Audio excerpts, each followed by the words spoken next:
I'm sure we all remember where we were that night back in 1965 when Dr. King went best of three falls with Bruno Sammartino at the Garden.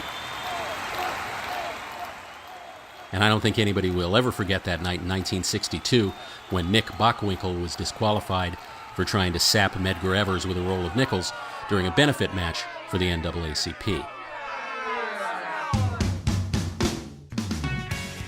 Now, I bring all of this up just by way of pointing out that the histories of professional wrestling and civil rights activism are inextricably intertwined in our country, and always have been. And that's why it was no surprise to get this press release a couple of days ago from the National Action Network. On Monday, September 28th, Reverend Al Sharpton will guest host WWE's Monday Night Raw as he uses the unique forum to push what? Of course, education reform. And really, you got to admit it's a natural. I mean, millions of adolescent boys and their dads all jacked up on adrenaline. Talk about your teachable moments.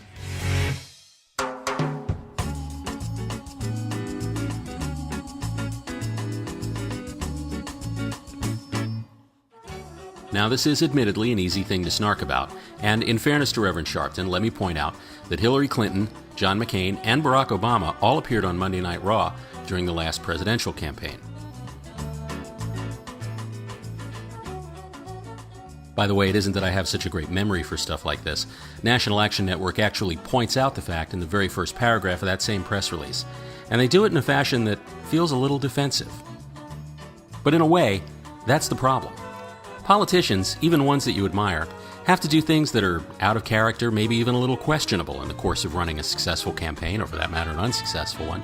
And when they do, you kind of look at them doing it and say, well, they're just politicians.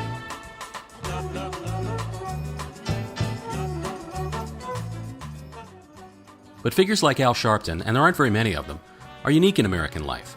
They enjoy, and to a degree they trade on, the moral legitimacy that the clerical collar confers.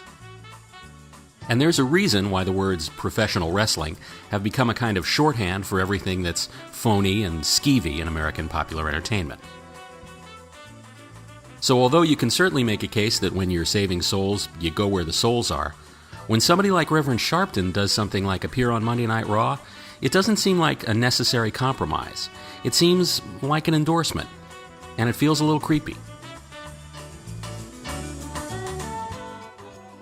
So maybe there are places beyond the places you ought to be willing to go to make your case in American public life, particularly if you want to be able to claim the moral high ground. After all, I don't think radio listeners in the 1940s ever tuned in their Philcos and heard this. Good afternoon, friends, and welcome to Bombay, India, where it's a beautiful day under clear skies for our exhibition match. It's Antonio Argentino Rocca against the plucky little Indian Mahatma Gandhi. Today's match, of course, designed to raise public awareness about the hated British salt tax. It's gonna be a barn burner.